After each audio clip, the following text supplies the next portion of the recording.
Hello friends science by Ghalib sir में आपका most welcome है। यहाँ पे हम लोग वायरस से रिलेटेड जो टॉप एमसीक्यू क्वेश्चन है वो सारे क्वेश्चन हम लोग करने जा रहे हैं। चलिए स्टार्ट करते हैं और देखते हैं वायरस पे किस तरह के प्रश्न पूछे गए हैं। पहला क्वेश्चन है, वायरस का डिस्कवरी किसने किया था? तो वायरस का डिस्कवरी जो है आयोनोवस्की ने किया था, ध्यान रखिएगा। अगला क्वेश्चन है, virus are considered as, virus को हम लोग क्या मानते हैं? तो वायरस जो होता है यह लिविंग भी होता है और नॉन लिविंग भी होता है, मतलब दोनों का ये करेक्टर रखता है, दोनों के बीच में आता है। ठीक है, a transitional group between living and non living. Living पे अगर रहेगा तो लिविंग की तरह बिहेव करेगा और नॉन लिविंग पे बैठेगा तो वो नॉन लिविंग की तरह बिहेव करेगा। अगला क्वेश्चन है, in which of the following are enzyme absent, किसमें इंजाइम एब्सेंट होता है? तो याद रखिएगा वायरस में इंजाइम नहीं होता है। अगला क्वेश्चन है, the term TMV is related to, TMV किससे रिलेट होता है? तो यह वायरस से रिलेट होता है। अगला है, hydrophobia disease is caused by, hydrophobia किसके कारण होता है? तो हाइड्रोफोबिया जो है डॉग बाइट के कारण, कुत्ते के काटने के कारण होता है। और इसमें क्या होता है? इसमें वायरस होता है जिसको रेबीज भी हम लोग बोलते हैं। The virus responsible for a fatal disease caused by a dog bite is, dog के काटने से कौन सा बीमारी होता है? हाइड्रोफोबिया होता है। अगला क्वेश्चन है, the vaccine for small pox was developed by, small pox के लिए जो वैक्सीन है उसका डेवलपमेंट किसने किया था?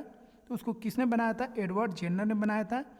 अगला क्वेश्चन है, Edward Jenner discover the vaccine for, Edward Jenner ने किसके लिए वैक्सीन तैयार किया था? चेचक के लिए किया था, जिसको हम लोग स्मॉल पॉक्स बोलते हैं। अगला क्वेश्चन है, वायरसेस ग्रो इन, वायरस कहाँ पे ग्रो करते हैं? तो लिविंग पे ये ग्रो करेंगे, लिविंग सेल पे। नॉन लिविंग सेल पे ये नॉन लिविंग की तरह हो जाएंगे और वहाँ पे इनका कोई भी ग्रोथ नहीं होगा। अगला क्वेश्चन है, virus are considered non living because, virus को हम लोग नॉन लिविंग मानते हैं, क्यों? क्योंकि क्रिस्टलाइज कर जाता है। अगला क्वेश्चन है, the disease caused by HIV, HIV के कारण कौन सा रोग होता है, कौन सा बीमारी होता है? एड्स होता है। अगला क्वेश्चन है, the genetic material of the virus that cause AIDS, AIDS जो होता है उसके लिए कौन सा जेनेटिक मटेरियल जिम्मेदार है? तो उसके लिए कौन होगा? Singled strand RNA। अगला क्वेश्चन है, व्हाट इज इबोला, इबोला क्या है? तो इबोला ध्यान रखिएगा, इबोला जो है एक बीमारी है जो किसके कारण होता है? वायरस के कारण होता है।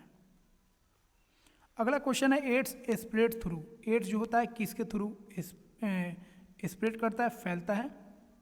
तो अगर आप फिजिकल कांटेक्ट, मतलब यहाँ पे फिजिकल कांटेक्ट ना लिखें, सेक्सुअली कांटेक्ट अगर लिखते हैं, ठीक है, तो सेक्सुअली किसी के साथ अगर पार्टिसिपेट करते हैं और उनमें से कोई एक एड्स रोगी है तो दूसरा भी एड्स रोगी हो सकता है। ठीक है, दूसरा यह फ्लूइड्स के माध्यम से भी फैलता है।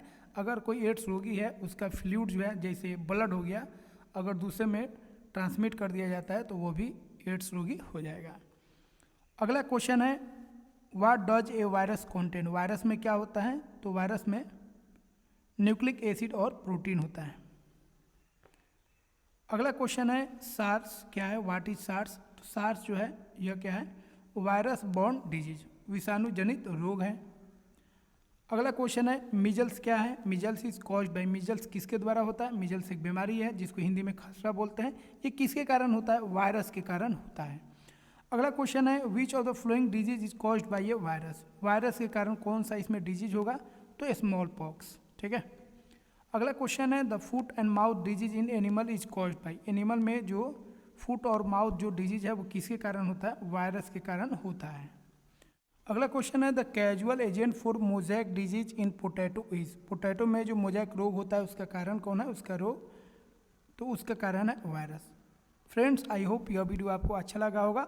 तो यहाँ पे आपको वायरस से रिलेटेड बहुत सारे MCQ क्वेश्चन कराए हैं जो बहुत इंपॉर्टेंट है, बहुत सारे एग्जाम में पूछे गए हैं।